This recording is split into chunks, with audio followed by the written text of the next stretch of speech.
France, 1386. A cold day in the town of Falaise. A crowd has gathered in the central square, where justice is usually meted out to humans. All eyes are fixed on the scaffold. A judge, an executioner, a priest is... Everything is ready for the sentence to be carried out. And then, the guards bring out the condemned. It is a grown sow. But that is not the most shocking part. The animal is dressed in a full set of men's clothing. Trousers, a waistcoat, and even gloves on its front hooves. This is no carnival. It is an official proceeding. The judge reads the verdict. Guilty of the premeditated murder of a child. The punishment, death by hanging. The executioner throws the noose. The crowd does not laugh or recoil at the absurdity. It watches as justice is restored. What would compel an entire society to spend money, time, and energy on such a detailed ritual? This spectacle gives rise to two irreconcilable paradoxes. The first, how could a system that considered animals soulless automatons provide them with a lawyer? In the 16th century, the jurist Barthélemy de Chasseneuze seriously defended rats accused of destroying a harvest in court, using every loophole in the law. The second paradox is even deeper. Why could a court acquit piglets caught at the scene of a crime, citing their youth and the bad influence of their mother? Yet in 1474 in Basel, sentence a rooster to be burned at the stake? It's crime. An unnatural act, attempting to lay an egg. It had caused no harm to humans, but it had sinned. To understand this logic, we must hack the operating system of the medieval mind. By the end of our investigation, you will have 6 keys to this code.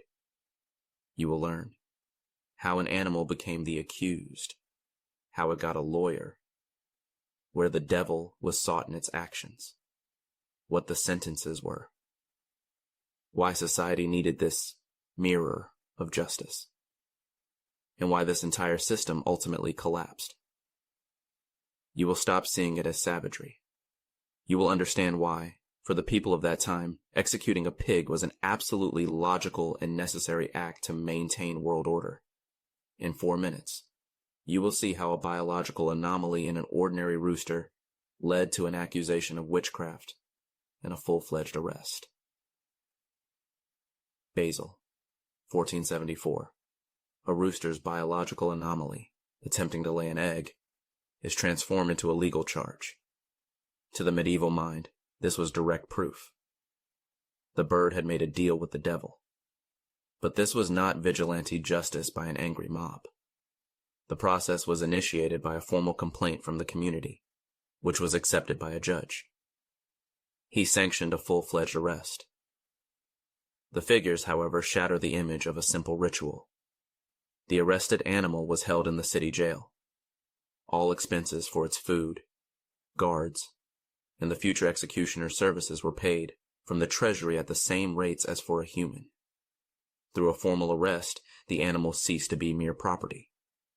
It became a subject of the law, accountable for its actions before God and society. But why was this complex and expensive procedure necessary? Why not just kill the murderer pig or burn the cursed rooster? The answer lies in the goal. Not to punish, but to correct a glitch in the cosmic order. When peasants took locusts to the ecclesiastical court, they demanded not their extermination, but a formal order for them to leave their lands. The reality was more complex. There were 2 types of courts. The secular court punished for specific harm to a person, as in the case of the pig. The church court fought against collective evil that threatened the divine order, as with the locusts. At least 200 such trials have been documented. The trial itself was more important than the sentence. It was a public demonstration that man, armed with the law, could establish control over chaos. But for this demonstration to be legitimate, the accused had to have the right to a defense. The list of defendants was much broader. Dolphins for damaging nets, leeches, caterpillars, and even weevils. Jurists of the time tried to classify them: domestic, wild, pests. But the main criterion was not biological, but legal, whose authority was violated. Domestic animals, belonging to humans, fell under the jurisdiction of the secular court. Wild beasts, pests, and forces of nature, which no one controlled, were under God's jurisdiction. Their cases were heard by the church court. Jurisdiction acted like a sieve. Everything that belonged to man remained within it. Everything that belonged to no one was sifted through it directly to God. The plaintiff could be a wronged owner, or God himself, whose fields were being devastated by an army of pests. So we have established that the accusation was not a spontaneous act, but a formalized and costly procedure. It turned the animal into a legal entity and determined the type of court, secular or ecclesiastical. A system so serious about accusation had to follow its logic to the end. And that meant providing the accused with what the law required: the opportunity to defend itself. The system created a legal monster, and it immediately gave birth to the one who would defend it. His name was Barthélemy de Chasseneuze, the most famous lawyer for rats in history. In 1510, in Burgundy, a young lawyer named Barthélemy de Chasseneuze takes on a hopeless case. He is defending rats accused of destroying the barley harvest. At the very first hearing, he requests a postponement. The reason: his clients, the rats from all over the district, cannot appear in court. They fear for their lives due to hostile cats on the roads. Is this madness or a stroke of genius? According to the law, if there is an accused, there must be a defender. This seems like a simple formality. But Chasseneuze turns it into a weapon. His argument is not a joke, but a real legal precedent. The court was forced to accept it, as he cited the existing law on legitimate impediments to a court appearance. Chasseneuze was not just defending rats. He was using the system's logic against itself, pushing it to the point of absurdity. But what other arguments could be made in defense of a creature that cannot even speak? The lawyer's arsenal was surprisingly broad. The defense was built on 3 standard approaches. First, procedural violations, for example. The summons was improperly drafted. Second, insufficient identification. It was not proven that these specific caterpillars ate the harvest. Third, an appeal to divine providence. Animals are merely instruments in God's hands for punishing sinners. But the reality was even stranger. Lawyers also applied purely human concepts. In one trial, the defense successfully argued that piglets, caught covered in a child's blood, were guilty only by reason of their youth and their mother's bad influence. The court acquitted them. This verdict proves that legal arguments carried real weight. This was not theater with a predetermined ending. But if the animal was acquitted, then who was truly at fault? Did lawyers like Chasseneuze work purely out of enthusiasm? Of course not. The lawyer was appointed by the court or hired by the community. His work was official and required payment. But financial records from that time reveal a startling detail. The services of a lawyer for animals were paid from the public treasury at the very same rates as for the defense of people. This was not a symbolic gesture, but a full-fledged fee. The expenses for one such trial, including the animal's upkeep in prison and the defender's payment, could equal the annual income of a peasant family. For society, this was a serious investment in justice. This phenomenon represents the peak of legal formalism, where strict adherence to procedure became more important than substance. But behind all this legal trappings lay the main question, which was not decided by lawyers. The right to a defense was not just a formality. It became a battlefield for real legal struggles. On one hand, it pushed the system to absurdity. On the other, it forced judges and society to consider the status of animals for the first time. But why was it necessary to find guilt in an animal at all? Why not just write it off as an accident or a natural disaster? Why was this entire complex mechanism of accusation and defense required? The answer lies not in jurisprudence, but in the primary fear of medieval man, the fear of chaos and the devil. We have dealt with the legal how. Now it is time to move on to the theological why. This shift will change everything. Why did an egg laid by a rooster provoke not curiosity, but chilling terror? Because according to medieval beliefs, from such an egg, hatched by a toad, a basilisk was born, a monster that could kill with a glance. This was not just a biological anomaly. It was a gateway for evil. For the medieval mind, there were no accidents in the world. Any event was either a manifestation of God's will or the work of the devil. And it was not really the animal on trial. The beast was merely a vessel, a glove on the hand of an invisible criminal. To them, the criminal animal was not the cause of the disease, but its symptom, like a cough with a fever. The trial was aimed not at eliminating the cough, but at expelling the infection itself, the devil. The judicial process becomes a form of exorcism in the courtroom. But how could this invisible influence be proven? Theologians developed a whole list of evidence. What evidence pointed to the presence of an evil force? 4 main acts served as irrefutable proof. First, the murder of a human, a violation of the divine hierarchy of creation. Second, sodomy.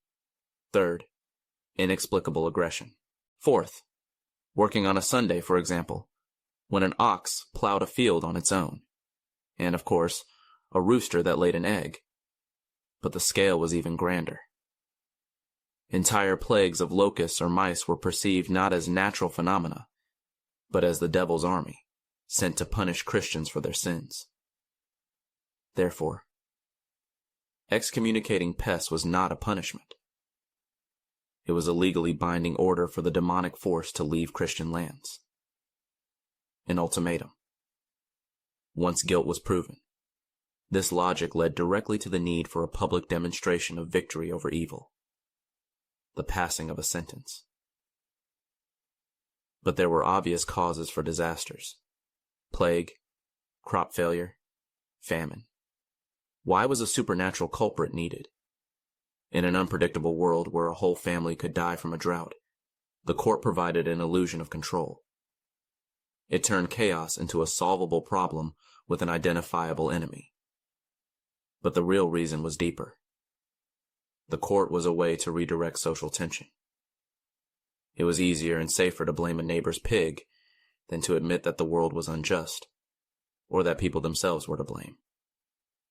These trials were a form of desperate collective psychotherapy for a society gripped by fear. It was like a rain dance during a drought. A person could not control the weather, but they could perform an understandable action that gave the illusion of influencing higher powers. And this therapy required a public culmination. Thus, behind the legal procedure lay a theological drama. The judge, the lawyer, the accused. All were actors in a spectacle whose main goal was to prove the victory of divine order over diabolical chaos. If diabolical intent was proven, the justice system was obliged to react. The fight against evil could not end at the accusation stage. It required a verdict and the execution of the sentence.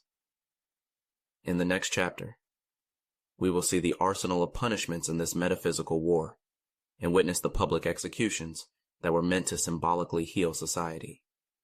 The arsenal of sentences was as logical and varied as the system of accusation, and we will examine it in the next chapter. Why was a pig that killed a child hanged, while locusts that caused mass famine were merely cursed and excommunicated? The answer lies in jurisdiction. The punishment corresponded to the authority. The secular court, the power of man, applied physical retribution. The church court, the power of God, used spiritual weapons. But these were not just words. The verdict of the church court was a legally binding document. The anathema and the order to leave the territory were read publicly and were considered effective weapons against the demons behind the pests. In the 16th century, the Bishop of Troyes officially ordered caterpillars to leave his diocese within 3 days under threat of eternal damnation. The goal was not to kill the insects, but to expel the evil force. The goal of the secular court was different, to physically eliminate the object infected with evil. And this logic required not a simple killing, but a public ritual full of symbolism. Now let's return to the image from the very beginning. A pig in men's clothing on the scaffold. Why was this masquerade necessary? Before the execution, the animal, like a human, spent days in prison. The sentence was read publicly. The executioner carried it out according to all the rules of a human execution. But the clothing changes everything. This was a ritual of anthropomorphization.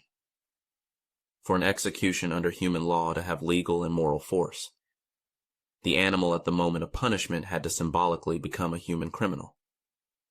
It was judged as an equal in villainy to restore the disturbed order. This was not an act of revenge, but a ritual of erasing the crime. The public destruction of the humanized beast symbolically cleansed society of defilement and restored justice. However, the death penalty was not the only option. There was another, even stranger sentence. Was the sentence always death? No. The system was flexible. The arsenal of punishments included exile from the territory, mutilation, for example, cutting off a pig's snout for damaging a garden, or transferring the animal to church ownership as a fine. But the most surprising verdict awaited the piglets acquitted in the child murder case. The court ordered them to be sent to a convent for re-education. This fact proves that even an acquitted animal that had come into contact with evil required ritual purification. The main goal of the system was not cruelty for cruelty's sake, but the elimination of moral infection from the community's life, by any means available. And all these complex rituals bring us to a key idea. Perhaps animal trials were never about the animals at all. We have seen that the sentence was not arbitrary, but a logical and symbolically charged instrument. The choice of punishment depended on the type of criminal in the court, but its goal was always to restore the disturbed harmony. Now that we know how it worked, from accusation to sentence, it is time to ask the main question. Why? Why did society need such a complex, expensive, and absurd mechanism? In the next chapter, we will finally look into this medieval mirror, and we will see in it not an ugly grimace of savagery, but a reflection of their and our own collective fears and need for order. We have assembled all the parts of the mechanism. Now we will see how it worked for its main purpose, managing not animals, but people. The economic absurdity shatters all simple logic. The cost of keeping an arrested pig in jail, paying a lawyer and an executioner could equal the annual income of a skilled artisan. That is the price of building a small cottage. Why spend such resources when you could just kill the animal? This paradox is the key. The trial transformed a random, frightening event into an understandable story with a criminal, a hearing, and a punishment. This was a fight not against the animal, but against chaos itself. The judicial ritual acted as a drainage system for public fear. Instead of panic flooding the village, it was carefully channeled into the narrow course of the law. This is precisely why the execution was a public spectacle. A pig in human clothes was not revenge, but a statement. We control this world. Our laws are above the laws of nature. But who was the main audience and client for this performance? The main clients were not the judges, but the community itself. For peasants whose lives depended on the harvest and whose children died from diseases, any misfortune was an act of evil will. The court provided an answer in symbolic retribution. The authorities willingly responded to this demand. For them, It was a powerful political tool. By conducting a trial, both the church and secular rulers proved that they could protect people not only from enemy soldiers, but also from metaphysical evil. But it was more than just a demonstration of power. The trial channeled public anger. Instead of riots or lynchings, fear and rage were directed into a safe, controlled channel. It was an unwritten social contract. The community received a sense of order, and the authorities confirmed their legitimacy. But it only worked if everyone believed in its rules. Now let's try to look inside the minds of those for whom this contract was the only hope. Set aside modern logic for a moment. Imagine you are a medieval peasant. There is no science, no antibiotics. Your harvest, on which your family's life depends, is destroyed by locusts. There is a plague in the next village. The priest says it is punishment for sins. You are standing in a withered field, the smell of rotting straw in your nose, and the cries of your hungry children in your ears. And then you are offered a solution. An ecclesiastical court for the pests. What would you choose? To resign yourself to chaos and starvation, or to grasp the only procedure that promises some semblance of order? To you, is this absurdity or the only hope? This mechanism, which seems savage to us, was for them a tool for survival in an unbearably cruel world. But what modern rituals do we believe in to cope with chaos? Now we see a powerful social mechanism behind the absurd trials. It performed 4 key functions: transforming chaos into order, legitimizing authority, channeling anger, and creating a sense of control. The animal trial is a perfect mirror of the medieval world, a world where the boundary between man, nature, and the supernatural was permeable, where a pig could be a criminal and locusts could be the devil's army. But mirrors tarnish over time. What happens when people stop seeing the devil's work in this mirror and see just an animal? This centuries-old practice vanished almost overnight. The reason was not a king's decree, but a quiet revolution in people's minds. The entire complex system rested on a single assumption. And when it crumbled, everything crumbled. How could a practice that survived plagues, wars, and the Reformation suddenly disappear in the 18th century? It was not banned by decree. It simply died out. The killer of this centuries-old tradition was a single idea. Its author, the philosopher René Descartes. His thesis dealt a fatal blow. Animals are complex biological machines, automatons, devoid of soul, reason, and feelings. Therefore, judging them is as pointless as judging a clockwork mechanism for stopping. Descartes' idea acted like a sharp knife, separating man from the entire animal kingdom with a single stroke. The single tapestry of creation unraveled. On one side remained man with a soul. On the other, only a heap of fleshly mechanisms. The theological and legal basis for the trials was destroyed. But philosophy was only one of the blades. The second, no less sharp, was forged by science, which proposed a new, far more real enemy than the devil. What made a peasant stop suing locusts? The threat had not disappeared, but the reaction to it changed dramatically. Scientific knowledge replaced diabolical schemes. With the advent of microscopes and agronomy, the world ceased to be enchanted. Instead of a legion of demons, people saw locusts as a biological species. Instead of God's punishment, a bacterium or a virus. Rationality defeated ritual. New effective methods of pest control, from the first pesticides to crop rotation, made ritual excommunication from the church meaningless. Remember, in 1474 in Basel, a rooster was burned at the stake for laying an egg, considered an act of the devil. Now it became simply a biological anomaly. The new science and philosophy demanded new laws. in which the brilliant jurists of the past no longer had a place. The very essence of jurisprudence changed. Enlightenment philosophers formulated a key principle.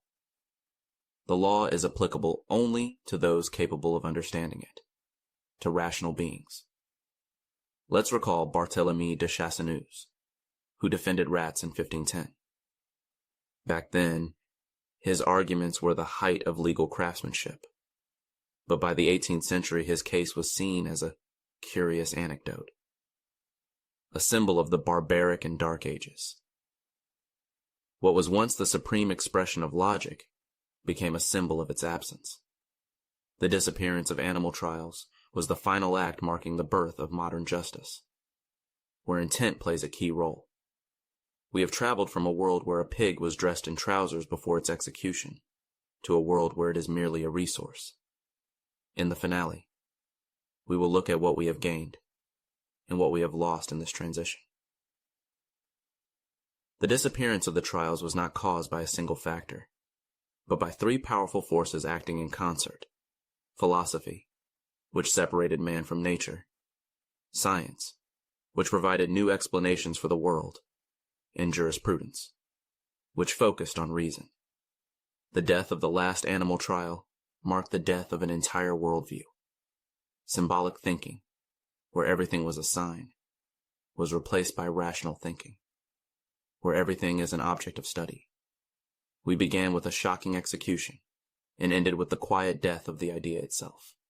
In the finale, we will bring all 6 keys to this forgotten world together and see what lessons it can teach us today. In 30 seconds, we will assemble the complete operating system of medieval justice, and you will understand its logic as well as a 15th century lawyer. So we have gathered all 6 keys. Now let's assemble them into a single code. The first key, accusation, and the second key, defense, are not 2 different stages, but 2 sides of the same coin. As soon as an animal was turned into a formal defendant, the system of medieval law demanded that procedure be followed. One was impossible without the other. This is what transformed vigilante justice into a legal process. This connection worked like breathing. The accusation was the inhalation that drew the animal into the system, and the defense was the mandatory exhalation, without which the entire system would have suffocated. The work of the lawyer Chasseneuze was possible only because the court recognized the rats as subjects worthy of accusation, and therefore of defense. The first loop is closed. Now it is clear why the rats had a lawyer. But if the defense was the mandatory exhalation, then the sentence was the heartbeat of the entire system. And here, the third key, the devil, directly determined the fourth, the sentence. The type of punishment stemmed from the theological diagnosis. If the devil acted through one specific body, be it a murderer pig or a sorcerer rooster, that body had to be physically destroyed. Hanging or burning eradicated the evil. This was the job of the secular court. But if the evil acted through an impersonal legion of pests, like locusts or rats, it was impossible to destroy all the bodies. Therefore, the punishment was spiritual: excommunication, a curse, ritual exile. This was handled by the church court. 2 different diagnoses, 2 different sentences. The second loop is closed. We see the logic in the choice between the gallows and a curse. And now all the pieces are in place. This entire complex machine, from accusation to sentence, was the 5th key, the mirror of society. In it, medieval man saw a world filled with meaning, where every event was a sign, and behind every disaster stood someone's will. This offered hope that this will could be negotiated with or defeated through ritual. But the 6th key, the end of an era, changed everything. The Enlightenment did not just wipe the dust from this mirror, it shattered it. In the new scientific reflection, man saw not the devil in nature, but only a collection of resources and mechanisms. The connection was severed. The system, which had existed for more than 500 years, longer than all of modern science, lost all meaning. We gained science, but we lost the enchanted world. We have traveled the entire path, from a shocking execution scene to understanding a complex and consistent machine of justice. We have hacked the medieval code. Now, after everything you have learned, it is time to deliver your own verdict. What were these trials really? Write just one word in the comments. If you believe it was a sincere, albeit misguided, attempt to establish divine order and justice in a chaotic world, write justice. If you think it was merely a cynical and calculated ritual show staged by the authorities to manage the fears of an ignorant mob, write spectacle. Justice or spectacle. Your choice is the final lesson this forgotten page of history teaches us. Thank you for your investigation.